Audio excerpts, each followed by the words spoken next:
Does it ever seem as though some drivers are deliberately trying to annoy you? Or perhaps it is with the absence of human faces to go with the vehicles. People don't even think of paying any courtesy to what may as well be just another bump in the road. Either way, everyone has their stories of encounters with idiot drivers. It gets even worse when you are on country back roads, where the cops are sparse at best. Here, the rules of the road seem to vanish completely. For instance, some drivers can be downright belligerent if you aren't going at least 10 miles per hour over the speed limit, which my barely working car has trouble even meeting. I had recently gotten a job as a church custodian. I had been having a hard time finding a job, and a Methodist pastor in a neighboring rural town took pity on me and put me to work. Cleaning up after church service, scout meetings, and charity functions may not be too glamorous. It had me coming home late and would require a daily commute. But with a pregnant wife at home, I was more than grateful. Let me tell you though, small town cops are assholes. The highway leading into town is lousy with them, and you don't have to do much, or anything really, to get pulled over. When you do, it could seem as if the cops are going out of their way to be the biggest dickheads possible. This may be because of the boredom that goes with the relative uneventful nature of such a quaint setting. They have to entertain themselves somehow, I guess. But after a couple of run-ins, I stopped using the highway altogether and took the country back roads instead. Back to the annoying drivers. I think the worst ones are the tailgaters. Most drivers just go around me and continue on their merry way. But others just inch their way as close as possible, as if thinking they are going to intimidate me into going faster. I've even had a couple tailgate me all the way into town. The worst are the ones at night. The headlights flooding my car with penetrating light leaves me feeling exposed, like there is some unseen judge scrutinizing my every action and staring with intense disapproval at my failure to go faster. There was one such occurrence, though, that went a bit too far. I was driving home after the church's 4th of July party. It was held in the park, and I had to stay late to clean up and help take the decorations down, so I didn't get done until well after midnight. There are no street lamps, and my yellowed headlights could only barely light up the road. I couldn't listen to any music due to my car's broken radio, so I only had my own thoughts and the low growl of my car's ancient engine to entertain me.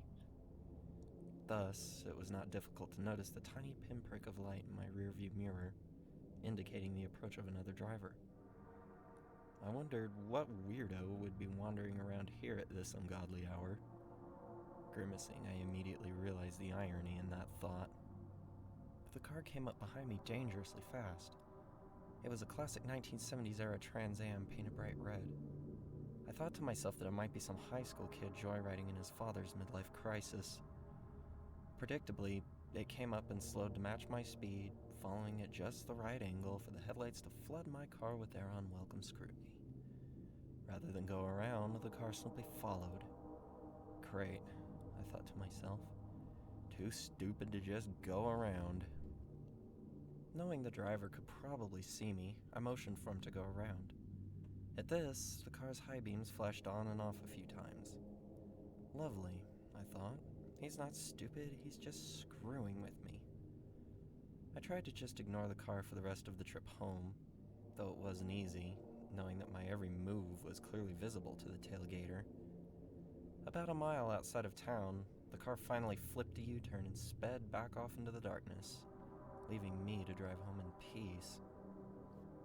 The next night, even though I left earlier, I had a run-in with the same car. When I saw it coming, I moved into the other lane, hoping it would just speed on past me this time. Instead of passing, however, it moved into the other lane with me, flashing its high beams.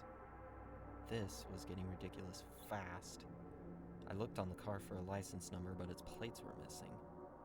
Muttering a curse under my breath, I tapped my brakes a couple times.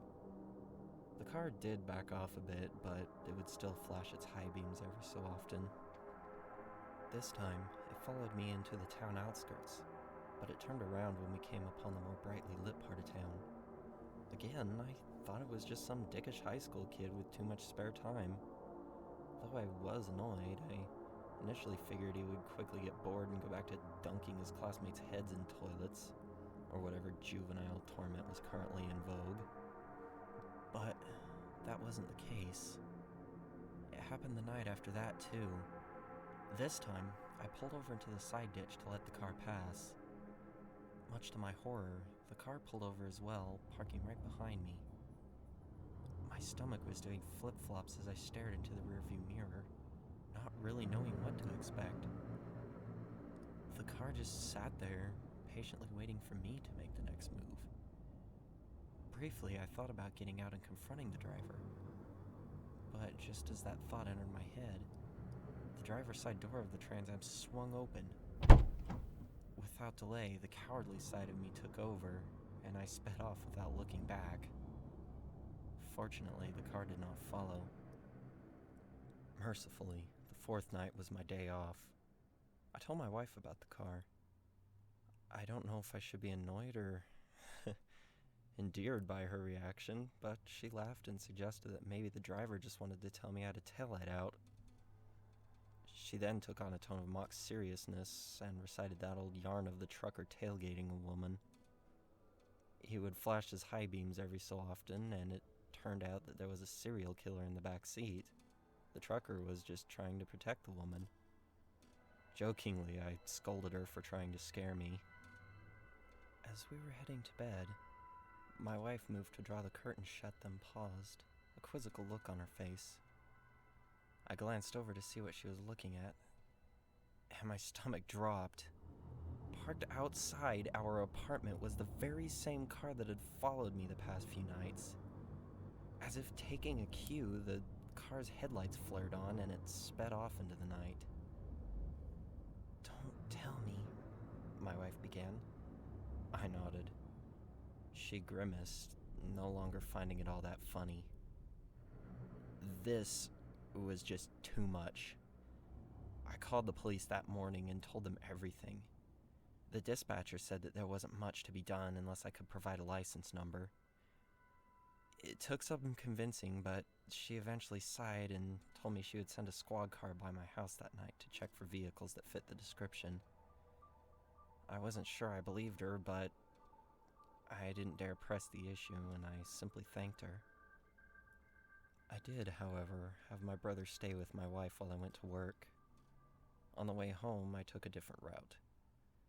As I cruised in silence down the empty country road, struggling to see through the dense fog, my thoughts drifted to my wife's story. My imagination conjured up images of a masked man, slowly rising behind the seat, knife in hand, ready to pounce. Before long, I had completely given myself the creeps. I half expected a hand to clasp around my mouth and a cold blade to press against my throat as a rough voice ordered me to drive to the nearest airport. I glanced in the back seat to find nothing. Mentally scolding myself, I tried to focus on the road ahead, half expecting the car to come barreling out of the fog and crash right into me. The trip home was refreshingly uneventful until I came to a crossroads a few miles from my hometown. The stalker was waiting for me. Panicking, I mashed the gas pedal only to gain a slight boost in speed. The stalker car moved with such unearthly speed it caught up with my crappy hatchback in short order.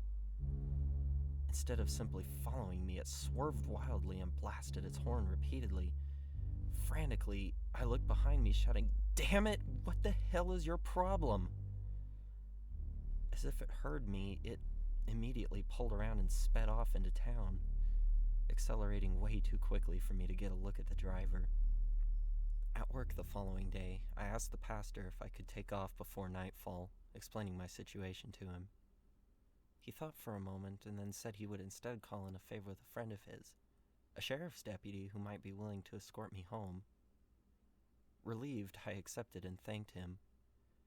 When the deputy showed up, he asked if I would be willing to ride along in the off chance that I would be able to identify my stalker. Wanting the company on the way home more than anything, I eagerly agreed. I'd worry about getting my own car home later. We rode together in complete silence. The rattling growl of my car was conspicuous in its absence, replaced by the police cruiser's quiet hum. I had gotten used to the sounds of a barely working car, and the quiet was unnerving, alien in a way. I tensed up as I saw a pinprick of light in the rearview mirror. If the stalker knew this was a cop car, he clearly didn't care. He rocketed up the road, slowing to match the squad car's speed, mere inches from the rear bumper. "That him?" the deputy asked. I nodded. The deputy breathed deeply, and in one smooth maneuver swerved into the other lane, slowed and swerved back behind the car. He turned the flasher lights on and the car sped up as if to evade. The deputy picked up the radio telling dispatch to send backup. He matched the car's speed and turned on the siren. At this, the car immediately went berserk.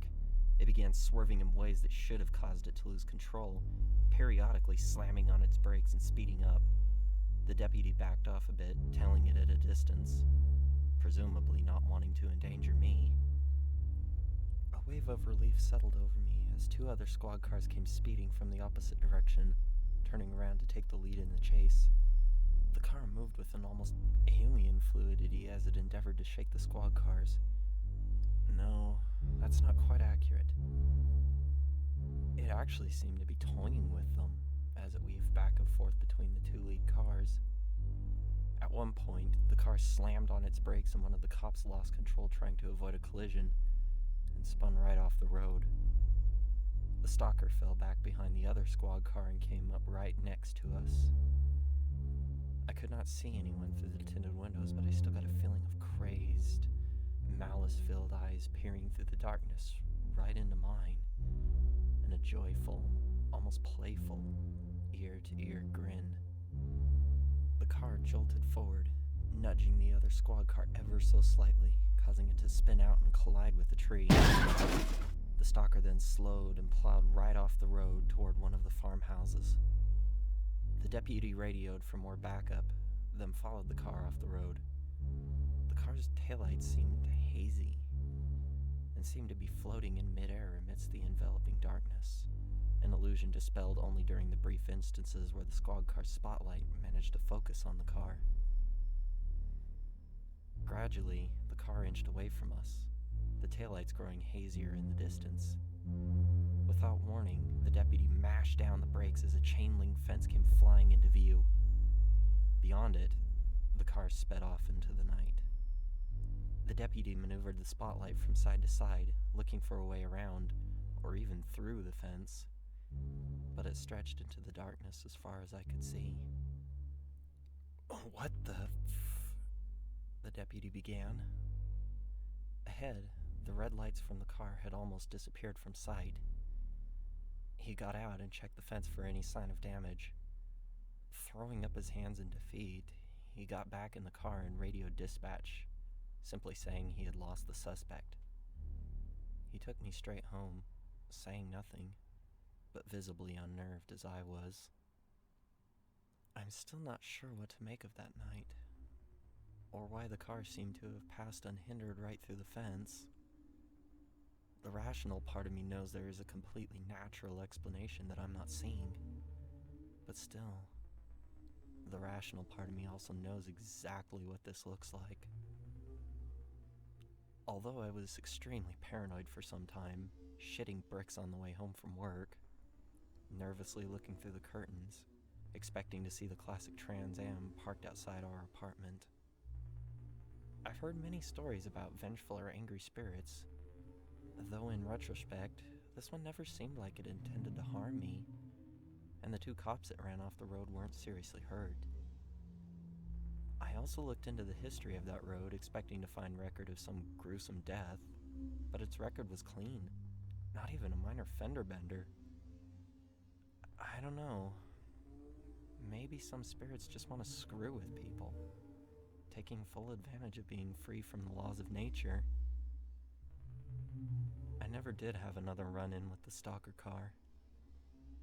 It had its fun with me, but it seems this ghosty trickster had gotten its fill and moved on to its next jape.